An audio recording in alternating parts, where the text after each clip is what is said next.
So my eyes have finally been opened today. E Kuai sneered coldly. Outside this array, I could crush you with a single finger, yet here you dare bark so arrogantly. Very well, let me see what gives you the courage to speak so boldly. As his words fell, he formed another hand seal and tapped his glabella repeatedly. Identical runes surfaced across his forehead, and the bloodline power leaking from his body began to flow back once more. Hanli ignored him entirely. His hands danced through seals as white radiance surged from the crimson cocoon around him. Cracks spread across its surface before it unfurled into a 9-tiered crimson lotus. Seated cross-legged atop the lotus, Hanli shone with blazing red light as an immense suction force erupted outward.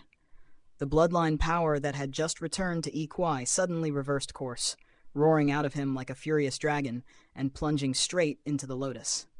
Hanli's eyes flew open as veins bulged across his brow. The violent influx multiplied his agony many times over, as if countless blades were stabbing through his flesh. Thunderous booms echoed while more profound acupoints ignited across his body. Only then did E Kuai realize the severity of his plight. Not only was the array's bloodline power being siphoned through him toward Hanli, even the strength already fused into his flesh was leaking away. With a furious snarl, he switched seals. Gashes tore open across his palms. Blood pouring freely, slamming his crimson-stained hands onto the pentagram beneath him, he chanted rapidly. The pentagram flared, releasing a powerful suction that intercepted the surging bloodline power. City Lord E, Hanli sneered, changing seals once more. Your body refinement is the strongest I've ever seen. Yet you still don't grasp your situation. I know this array far better than you. Within it, you cannot defeat me. The lotus's suction abruptly intensified several-fold. A dull thud rang out as the crimson glow beneath E Kuai flickered and died. He could no longer resist, forced to watch helplessly as the weeping blood array's power streamed toward Hanli. The faint white motes on E Kuai's body faded one by one, leaving only the 1,000 opened acupoints behind. Even the bloodline power he believed firmly his own began spilling out. At this pace, he would soon share the fate of the 4 subsidiary city lords. Resolve flashed across his face. Forming a seal, E Kuai slammed his palm onto the statue beneath him, yet Hanli pointed calmly. No need to rush, City Lord E. I still require your presence a while longer. A sea of crimson light erupted as a 7-petaled lotus rose from the pentagram, snapping shut around E Kuai like a monstrous maw. He clenched his fist and unleashed a heaven-shaking punch downward. Dense acupoints flared along his arm, white starlight bursting forth. A thunderous boom shook the array. The statue trembled violently but held. Shockwaves blasted outward, slamming into the crimson barrier and causing the entire formation to quake, while those outside stared in stunned silence. Even Hanli wavered midair, hurriedly forming seals to stabilize the array. At that instant, E Kuai struck the statue again with bloodied palms. Twin beams of white light burst from its wings, tearing open a fleeting gap in the barrier. The opening shrank instantly, yet E Kuai flashed through it. As he fled, bone chains shot from his sleeves, piercing the crimson cocoons around Sun Tu and Chen Yang and dragging them out through the gap. With 3 city lords gone, only Fujian and Qin Yuan remained to filter the array's power before it surged into Hanli. Having undergone merely 2 purifications, the bloodline force was far more violent. The moment it entered his body, it felt as though he would be ripped apart. Hanli hurriedly suppressed the raging power as E Kuai flung Sun Tu and Chen Yang aside like refuse. None dared approach them. Let's see how long you last with only 2 filters. E Kuai jeered. When you self-detonate, you'll become part of the array, and all your power will belong to me. Hanli could no longer hear him. With immense effort, he stabilized the array, yet the torrent was far too savage. Dull thumps echoed as over a dozen more acupoints opened, each tinged faintly with crimson. His body swelled like an overfilled bladder, pain beyond imagining tearing through him. He knew only seconds remained before destruction, and in those final moments wondered if his nascent soul might flee into the heaven-controlling vial. Eyes watched in silence. Zhu Ziqing turned away. This is the price of arrogance. E Kuai laughed, then froze. Hanli's bloated body slowly shrank, returning to normal. He clutched his head and roared in agony, clarity returning to his gaze.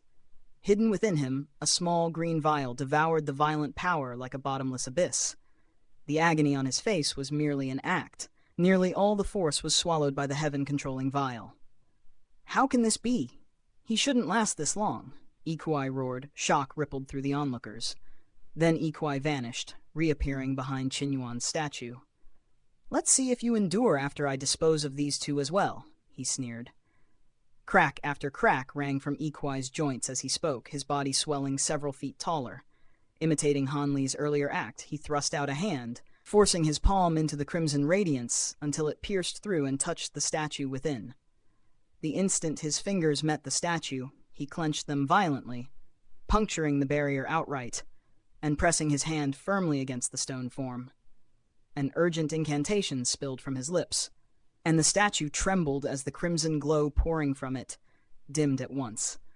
A dull boom echoed as the crimson cocoon around Qin Yuan collapsed inward. E Kuai formed a seal with one hand while the other grasped within the array, summoning a gigantic crimson hand projection that lunged toward Qin Yuan. Han Li was just about to act when a sudden chill of dread surged through his heart, forcing him to look skyward. E Kuai did the same, clearly sensing it as well. Through the holes in the ceiling, the yellow clouds had vanished. In their place poured an endless cascade of dazzling silver light, like molten lightning spilling from the heavens. It rushed into the hall like a waterfall of thunder. A heaven-shaking clap resounded as all the lightning gathered into a colossal pillar that smashed down toward E Kuai with terrifying precision. Thick arcs of lightning leapt wildly from it, accompanied by ceaseless roars like those of raging dragons. Han Li hastily retreated over 100 feet. Bewilderment flashed across E Kuai's eyes, but without hesitation he seized Qin Yuan and hurled him straight into the descending lightning pillar. A thunderous explosion followed, and Qin Yuan's body and nascent soul were obliterated in an instant, leaving him no time even to scream. Silver lightning burst outward in every direction, flooding the hall with blinding brilliance. Everyone staggered back, shielding their eyes. Chen Yang lay prone on the ground throughout, unnoticed as he drew a palm-sized black mirror from his robes. He traced a bloodied finger across its surface and murmured into it. At once, a ring of white light flared around E Kuai, and the scattered lightning converged again, reforming into another pillar that crashed down once more. E Kuai's face darkened as he retreated rapidly, but just as the lightning was about to strike where he had stood, it twisted midair and chased after him again. He dodged repeatedly, yet the pillar pursued him relentlessly, as if bound to his very being. At that moment, E Kuai spotted the black mirror Chen Yang was trying to hide beneath his body. Rage flared in his eyes. He leapt into the air to evade the lightning while pulling out a mirror of his own, identical in form but of a different hue. "So you've been scheming against me for over a century. Take this back." E Kuai snorted coldly, flinging the mirror toward Chen Yang. It struck the ground with a sharp crack and rolled to his side. A streak of white light shot forth from the mirror, clinging to E Kuai like glue and following him wherever he fled. "The yin-yang lightning attraction mirror has absorbed far too much of your aura. You won't escape it." Chen Yang sneered.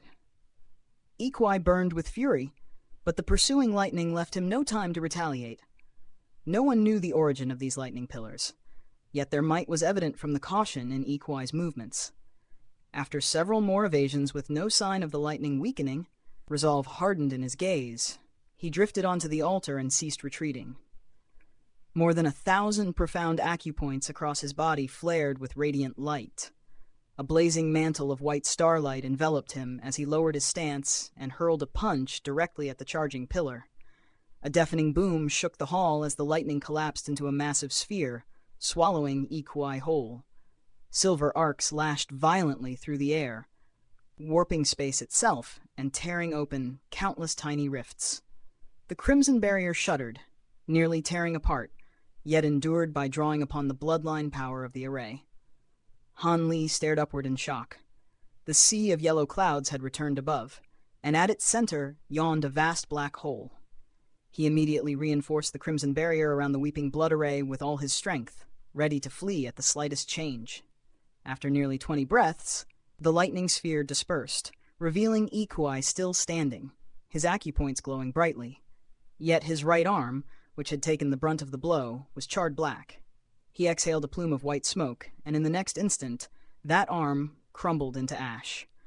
A flash of white light burst from his shoulder, and a new arm rapidly regenerated, fully restored within seconds. His entire body flushed an unnatural red, veins bulging grotesquely beneath his skin. Hanli's expression shifted. The hazy helmet technique! In the next heartbeat, the redness drained away, leaving E Kuai deathly pale. Blood spurted from every profound acupoint, and crimson foam gushed from his mouth. Though he had endured the lightning with that secret art, its power had still ravaged all his acupoints. City Lord E. Juziyuan and Juzicheng rushed to his side in alarm. E Kuai ignored them, lifting his gaze just as 7 figures descended through the ceiling openings, led by Shaxin herself. "Long time no see, fellow Taoist E," she giggled seductively. The woman in purple standing beside her. Alongside them were Zhuofa, Wu Yun, the burly man with the braided hair, and 2 bald men clad in black armor. E Kuai showed no surprise, but the other profound city cultivators were stunned by the sudden arrival of the puppet city group. Hanli was likewise startled. His gaze lingered briefly on the woman in purple before he looked away, still wearing an agonized expression while most of the bloodline power flooding him was quietly siphoned into the heaven-controlling vial. When the woman in purple noticed Han Li, her body trembled slightly, as if she were about to speak. Yet, at that instant, several golden runes appeared on her glabella beneath the black veil, and her interest in him vanished as abruptly as it had arisen. None but Han Li noticed this fleeting change. Just then, Chen Yang and Xuan Yuanxing hurried over to join the puppet city cultivators. A bright crimson glow covered Chen Yang's face, evidence of a pill that had restored some of his strength. "Well done, fellow Taoist Chen. Your contribution to this grand scheme was truly outstanding," Zhuofa praised enthusiastically. "It was all thanks to City Lord Sha's foresight," Chen Yang replied with a smile. "After becoming City Lord of Green Goat City, I gifted this yin lightning mirror to E Kuai. Its yin lightning tempers the body, and just as predicted, he carried it at all times, nearly sealing his own fate. Fellow Taoist Xuanyuan, your years as a spy in Profound City were equally commendable," Zhuofa added. "It was my honor to serve City Lord Sha," Xuan Yuanxing replied respectfully. "So you've all been in league from the very start, truly far-reaching plans," E Kuai sneered coldly. "Then we are the same, City Lord E," Chen Yang replied calmly. "You have schemed against everyone from the start, and I merely acted to preserve my own life." He turned his gaze toward Shaxin as E Kuai spoke coldly. "Remember this well, only by joining forces can the holy remains be secured. Without me, even if you uncover the holy tomb, you will never obtain them." Shaxin laughed harshly. "Do you think I am ignorant of what happened all those years ago? I sought cooperation with you only so I could kill you within these great ruins." Her eyes brimmed with killing intent. E Kuai snorted and fell silent. Frowning, Shaxin turned to Chen Yang. "Why has E Kuai left the array? He should have been trapped within the Weeping Blood array." "Unexpected complications arose," Chen Yang replied with a bitter smile. "The hall's restrictions prevented me from informing you." Understanding dawned in E Kuai's eyes. Had he remained within the array when the lightning pillar descended, death might have been unavoidable. Realizing this, his resentment toward Han Li quietly lessened. "You survived by fortune alone," Shaxin sneered. "But you are already gravely wounded. Accept your end." With a sweep of her sleeve, a fist-sized golden sphere shot forth, its surface cracking as blazing golden light burst outward. In an instant, the sphere transformed into a colossal golden bird puppet over 100 feet tall, a 2-headed eagle with vast wings, every feather etched in profound patterns. Majestic yet lethal, it radiated overwhelming danger. E Kuai's expression changed sharply. Despite his injuries, he lunged forward like lightning, a white longsword flashing into his hand as he thrust toward Shaxin's chest. A golden wing suddenly interposed itself. With a thunderous clang, it halted the sword effortlessly. Another wing swung down like a celestial saber, its wind pressure gouging trenches into the ground before it even struck. E Kuai dodged aside, summoning a second white sword and slashing both forward. Twin sword projections roared out, colliding with the descending wing in an explosion of gold and white light. Shockwaves tore across the hall, shaking the ground and sending cultivators from both cities fleeing in panic. The altar trembled as the weeping blood array was struck by the waves. Hidden within, Hanli hurriedly reinforced the crimson barrier. The sword projections shattered, yet the golden wing was finally halted. Blood sprayed from E Kuai's mouth as he was blasted backward. He stamped the ground and shot upward toward a hole in the ceiling, swift as a bolt of lightning, only to have a golden shadow flash ahead of him, blocking his escape. He halted abruptly. Shashin stood upon the bird puppet's back, translucent threads linking her fingers to the puppet. "The gold-winged falcon excels in speed," she sneered. "You will not escape today, City Lord E." With a powerful flap, countless golden feathers screamed through the air, transforming into radiant streaks that rained down like shooting stars. E Kuai slashed furiously, unleashing white sword lights that were instantly shattered, only slightly slowing the feather's descent. His face darkened. All of his acupoints blazed as he spun rapidly, forming a whirling vortex of white starlight. Star power surged toward him, beams pouring down from the ceiling to swell the vortex until space itself rippled and twisted. Golden feathers were dragged off course, swept into the vortex as E Kuai struck them aside. Yet each collision sent tremors through his body. With resounding clangs, the barrage smashed him into the ground, carving a massive crater. Feathers pierced the floor and walls alike, reducing solid stone to fragile paste. The hall quaked as if on the verge of collapse. Cultivators watched from afar in stunned silence. Before such beings, they were no more than ants. The weeping blood array was struck again but barely endured. Hanli watched with lingering fear. Even grievously injured, E Kuai's might was terrifying. Had the Puppet City cultivators not intervened, his own fate would have been dire. E Kuai burst from the crater, starlight fading from his body. He spat blood once more, clearly at his limit. Above him, the gold-winged falcon appeared in a flash. Shashin looked down coldly. "You will not flee. Today, I avenge our master." Another storm of golden feathers descended. E Kuai braced himself when 8 streaks of silver light suddenly shot in from the side. Silver spheres appeared above him and exploded, releasing countless runes that formed a vast silver array, concealing him from sight. Golden feathers struck the array, making it tremble violently, yet it held. Shin frowned and glanced toward the source, finding no one. Snorting coldly, she urged the falcon onward. The bird dived, golden light blazing around its talons. Enormous talon projections tore down, shredding the silver array to pieces. 2 figures sprang free, E Kuai and Mistress Lu Hua. E Kuai's complexion had improved slightly, having seized a moment to recover. Instead of fleeing skyward, the pair dashed toward a cracked wall of the hall, already ravaged by golden feathers, vanishing amid the chaos as the battle raged on. "You're not escaping!" Shashin shouted. The gold-winged falcon shrieked and shot forward, its speed terrifying as it closed the distance in a blink, talons descending upon E Kuai and Mistress Lu Hua. At that instant, Mistress Lu Hua flicked her sleeve. A streak of black radiance tore through the air like lightning, rushing straight at the falcon. The light was composed of innumerable fine black motes, pulsing with a strange, unsettling aura. Shashin recognized it at once. Her face changed as she cried out in alarm. "Extreme origin magnetic light! Where did you obtain this?" She commanded the falcon to veer aside, but it was already too late. The black light struck its abdomen with a heavy thud, exploding into rippling waves of dark brilliance that spread in all directions.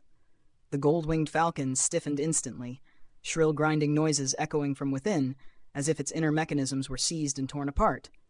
Seizing the moment, E Kuai and Mistress Lu Hua darted aside. The falcon flew on uncontrollably, then crashed down with a thunderous impact, blasting a vast crater into the ground. Shashin leapt clear in time, yet was still smashed into the pit along with it. E Kuai and Mistress Lu Hua did not pause. As E Kuai passed a sheltered corner, he suddenly lunged inside. A brief cry of pain rang out and was cut short. When he emerged again, he carried someone in his arms. Hanli's eyes widened. It was Shi Chuangkong. His eyes were closed, but his aura remained. He had merely been knocked unconscious. Hanli felt relief, yet confusion followed. E Kuai was grievously injured and in grave danger. Why risk detouring to seize Shi Chuangkong instead of fleeing at full speed? Like a bolt of lightning, E Kuai reached the cracked wall. White starlight erupted from his fist as he unleashed a mighty punch. The hall shuddered violently as a huge hole was blasted open, daylight pouring in. At the same time, Shashin burst from the distant crater and gave chase, urgency written across her face. With a sweep of her sleeves, she released 2 silver spheres that split apart midair, transforming into giant silver bird puppets.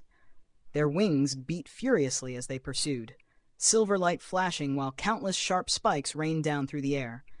Even so, the distance was already too great.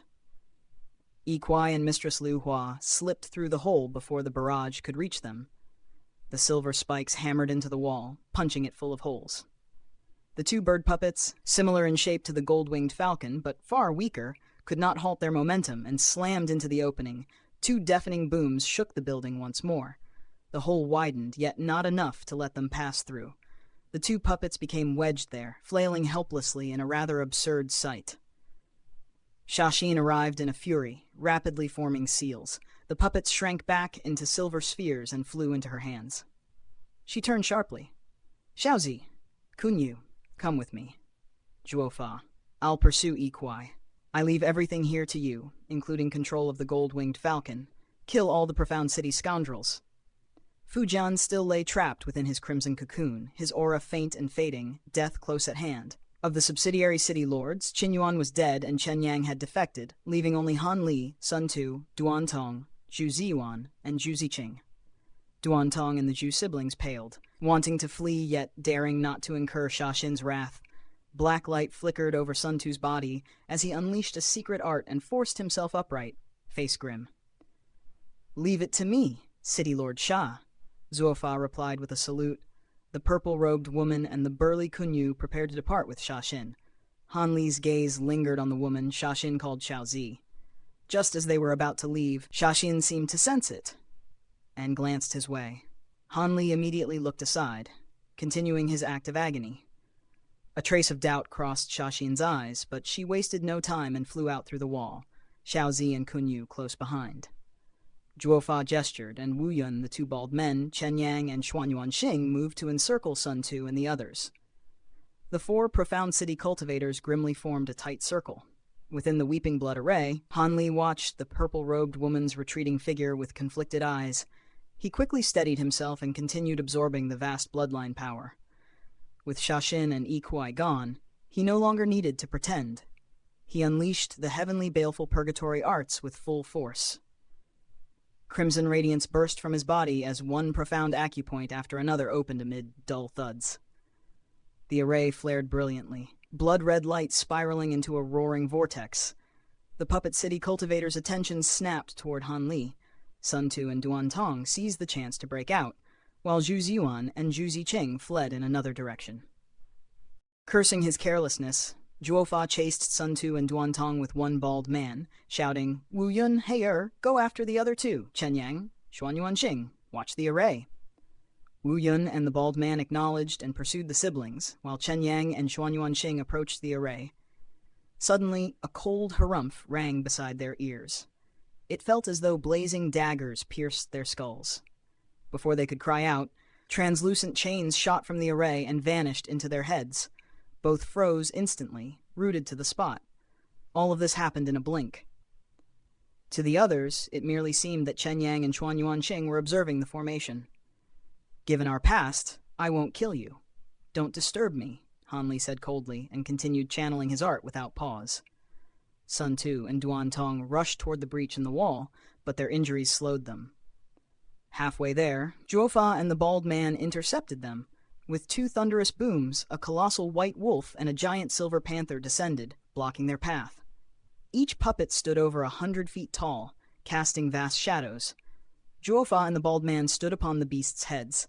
Sun Tu and Duan Tong halted, despair filling their eyes. "I bear you no personal grudge," Zhuofa said calmly, "but City Lord Sha has ordered your deaths." At his command, the wolf puppet opened its cavernous jaws and lunged viciously toward them. Sun Tu and Duan Tong recoiled in haste. Yet though the wolf puppet loomed like a mountain, its movements were swift as lightning. Before Duan Tong could even draw breath, a massive paw the size of a millstone flashed before him, sweeping down with overwhelming force. His face blanched, and he could only raise his thick right arm to meet it head-on. A sickening crack echoed through the hall. Duantong's arm shattered instantly, bones snapping apart as his body was flung away like a fired projectile. He crashed heavily to the ground, blood spraying from his mouth. The wolf puppet staggered half a step, then steadied itself at once, jaws gaping as it spat forth a burst of white radiance. Within that light were countless white needles, shrieking as they tore through the air. In the blink of an eye, they rained down upon Duantong, piercing his body and the stone floor alike. Countless holes bloomed as the needles struck with terrifying might, granting him a swift and merciless death. Terror seized Sun Tu. He turned and fled without hesitation. Yet at that very moment, the bald man descended astride his silver panther puppet, its twin front paws swinging down together in a crushing arc. Having witnessed Duantong's effortless demise, Sun Tu dared not meet the attack head-on and twisted aside at the last instant, narrowly escaping the sweeping claws. A sharp screech split the air. The giant wolf puppet unleashed yet another storm of white needles, pouring down toward Sun Tu. With a low roar, Sun Tu summoned a slender black bone sword in a flash of dark light and slashed forward. Black radiance erupted from the blade, coalescing into a phantom black feline that opened its jaws and released a swirling black gale, sweeping away every last needle. In an instant, the needles vanished, and the feline projection dissipated as well. Yet the sword's glow dimmed markedly, its power clearly drained.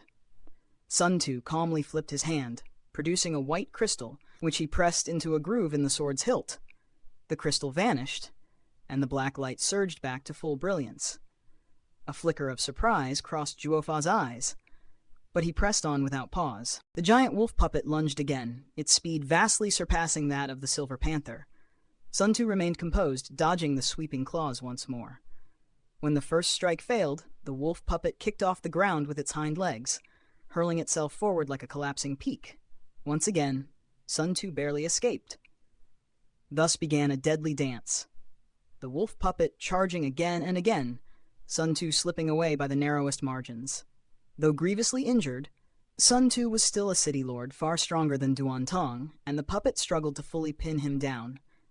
Its speed and agility were terrifying for a construct of such size, yet it no longer unleashed needle barrages, whether from restraint or exhaustion none could tell. As the battle dragged on, the wolf puppet grew ever faster, gradually closing the distance. From afar, the bald man watched from atop his silver panther, making no move to assist. Zhuofa's lone wind wolf was of peerless quality, more than enough to deal with an injured city lord, and any interference would only hinder him. At last, the wolf puppet struck again, its paw slicing through the air faster than Sun Tu could evade. At the brink of impact, Sun Tu roared and swung his black sword once more. The black feline projection reappeared, clamping down on the wolf's paw, which vanished instantly into nothingness as the projection returned to the blade. Yet the wolf puppet rolled midair with uncanny precision, lashing out with its remaining paw at the exact moment the projection withdrew. As if Zhuofa had foreseen everything, the strike landed squarely on Sun Tu's chest, carving long, deep gashes. Sun Tu was hurled backward, blood spraying as he slammed into the ground. Before he could rise, a short halberd shot through the air like a streak of lightning, piercing straight through his dantian and pinning him to the floor. Sun Tu struggled briefly, then fell utterly still. "Palace Master Zhuo, your puppet arts have advanced yet again. At this point, only City Lord Sha in our city could rival you," the bald man praised as he approached atop his silver panther. "You flatter me, Brother Heida," Zhuofa replied calmly. "Palace Masters Wu Yun and Kun Yu are no less skilled, and Celestial Maiden Xiaozi's talent is praised even by City Lord Sha. I still have much to learn." With that, he dismounted, retrieved his halberd from Sun Tu's body, and his gaze lingered on the black bone sword. A glint flashed in his eyes as he stowed it away. Then he gathered several more items from Sun Tu's robes before mounting his white wolf puppet once more. Heida voiced no objection. The spoils rightfully belonged to the victor. Together, they turned their attention to Wu Yun and He Er, who were locked in fierce combat with Zhu Ziyuan and Zhu Ziqing. Both Zhu siblings were injured, their strength impaired, and Wu Yun's side had already gained the upper hand. Victory was only a matter of time. Elsewhere, Chen Yang and Xuan Yuan Xing stood motionless before the weeping blood array, making no attempt to enter. Juofa's expression darkened. He rode over atop the giant wolf and demanded coldly, "What are you waiting for, fellow Taoist Chen Yang?" Heida arrived moments later and suddenly frowned. Something is wrong. Only then did Juofa notice the vacant expressions on Chen Yang and Xuan Yuan Xing. He dismounted and nudged Chen Yang, but there was no response. "It seems their souls have been restricted," Heida said gravely. "So it appears," Juofa murmured, casting his gaze toward the array where Hanli and Fujian were trapped. The crimson cocoons within had thickened to the point that nothing inside could be seen. "Regardless, we cannot allow this array to continue." Cold light flashed in his eyes as he leaped back onto the wolf puppet. Radiant white light surged across its body, gathering into its sole remaining front paw. The puppet sprang into the air and swiped downward, releasing 5 vast crescent-shaped claw arcs, each stretching hundreds of feet. The attacks carried terrifying might, drawing the attention of all nearby. In an instant, the claw projections struck the crimson barrier. Countless crimson runes flared to life across its surface, reinforcing it as an earth-shaking explosion of red and white light erupted, rattling the entire hall. When the tremors faded, the barrier still stood, completely intact. Juofa's face sank. "It must be those 2 inside the array who did this," Heida said urgently. "Palace Master Zhuo, let us join forces and break this barrier together."